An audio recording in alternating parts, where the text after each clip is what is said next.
Bismillahirrahmanirrahim. Assalamualaikum warahmatullahi wabarakatuh. Selamat pagi, siang, sore, ataupun malam untuk kawan-kawanku semuanya, dimanapun kalian semuanya berada. Semoga selalu dalam lindungan Allah Subhanahu wa Ta'ala, selalu diberikan keselamatan, kesehatan, kelancaran, dan tentunya tidak lupa untuk bahagia. Nah, kawan-kawan semuanya, jadi pada video kali ini saya akan menjelaskan materi yang ke-10 ya, atau pertemuan yang ke-10 sesuai dengan RPS mata kuliah ilmu negara, yakni terkait dengan negara, kemudian pembagian kekuasaan yudikatif, eksekutif, dan legislatif. Nah, nanti juga akan saya berikan tugas. Nah, nanti silahkan teman-teman menyimak dengan baik video ini mulai dari awal sampai dengan akhir. Oke, nggak usah berlama-lama lagi, kita mulai materinya.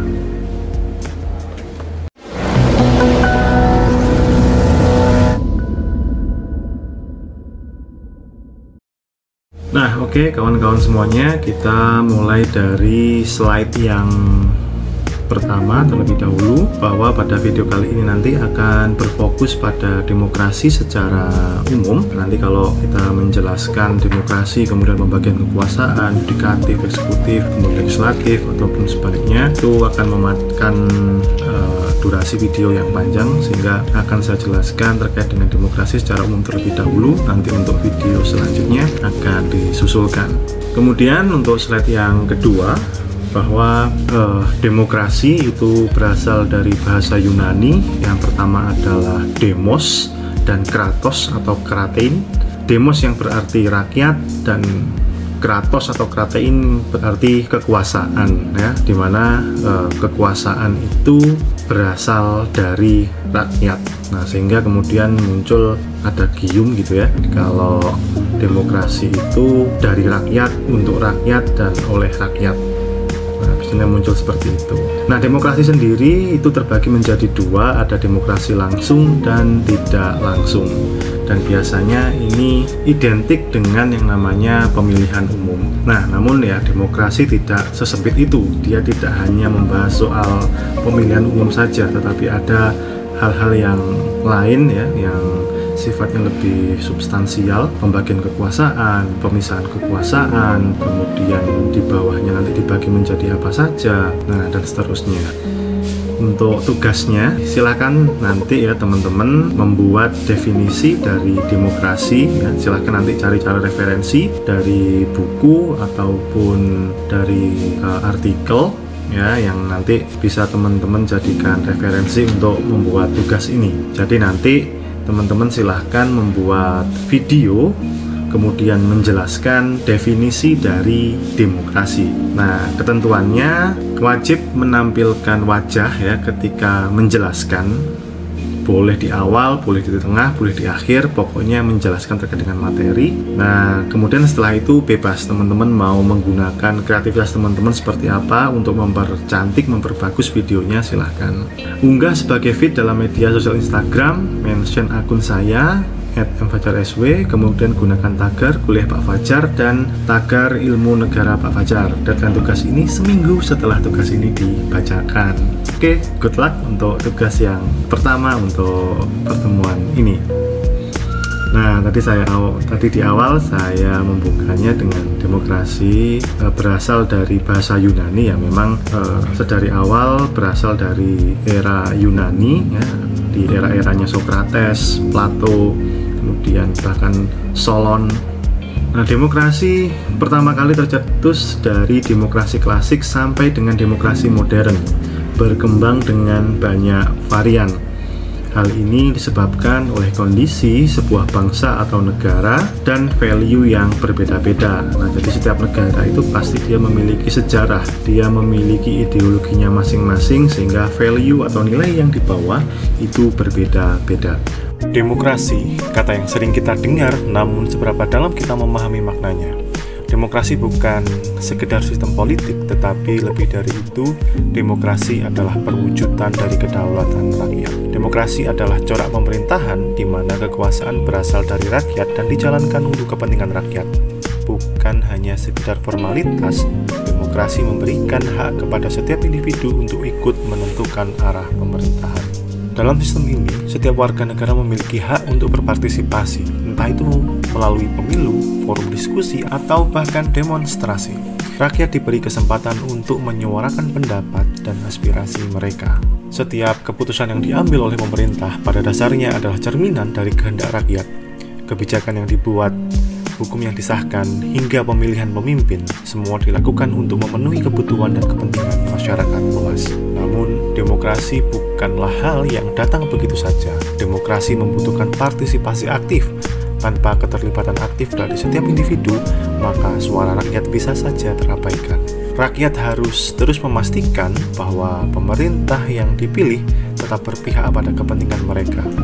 Itu sebabnya dalam demokrasi, kita tidak hanya menjadi pemilih sekali dalam 5 tahun, tetapi kita harus terlibat sepanjang waktu, mengawasi, memberikan masukan, dan menjadi bagian dari solusi. Demokrasi adalah kekuatan yang tumbuh dari kesadaran kolektif.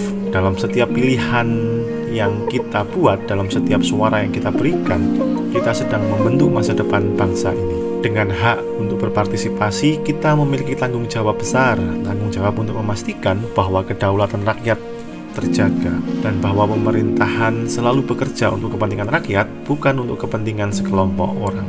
Apa itu negara demokrasi? Mungkin kita sudah sering mendengar istilah ini, tetapi apa sebenarnya yang membuat sebuah negara disebut demokrasi? Nah, mari kita bahas bersama-sama. Di dasar negara demokrasi ada konsep yang sangat penting, kedaulatan rakyat. Ini berarti kekuasaan tertinggi dalam negara berada di tangan rakyat. Selain pemilu, demokrasi juga berarti menjamin kebebasan sipil. Ini adalah hak setiap individu untuk berbicara, berkumpul, berpendapat, dan memprotes secara damai tanpa rasa takut akan ancaman atau kekerasan. Kebebasan sipil adalah salah satu pilar utama dalam negara demokrasi karena memungkinkan rakyat untuk mengawasi, mengkritik, dan memberi masukan terhadap pemerintah. Negara demokrasi juga menjunjung tinggi supremasi hukum. Ini berarti bahwa hukum berlaku untuk semua tanpa terkecuali, baik itu rakyat biasa, pejabat negara, ataupun pemimpin negara itu sendiri. Tidak ada yang di atas hukum. Setiap tindakan yang melanggar hukum akan dikenai sanksi sesuai dengan ketentuan yang berlaku. Negara demokrasi bukan hanya soal pemilu atau kebebasan berbicara. Ini adalah sebuah sistem di mana kedaulatan berada di tangan rakyat, di mana hukum berlaku adil bagi semua, dan di mana setiap orang memiliki hak untuk hidup bebas dan bermartabat. Demokrasi dirancang untuk menjaga agar kekuasaan tidak terpusat pada satu pihak saja dan memberikan ruang bagi berbagai pihak untuk berperan dalam mengatur negara.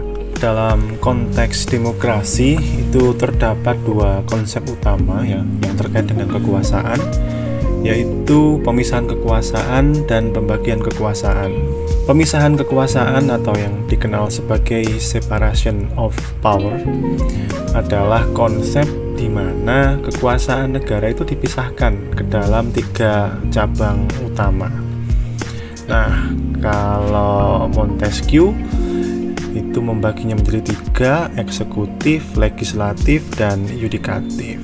Nah, kalau John Locke hampir sama, hanya saja ada perbedaan di bagian terakhirnya, ada eksekutif, legislatif, dan federatif.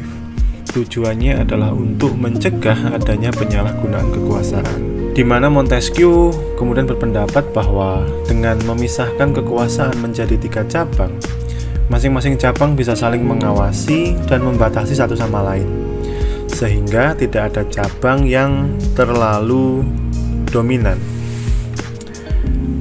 Nah, kemudian ide ini sering disebut sebagai checks and balances atau sistem saling kontrol, karena tidak ada yang terlalu mendominasi. Diharapkan terjadi keseimbangan dalam kekuasaan sehingga satu cabang tidak bisa mengambil alih kekuasaan sepenuhnya.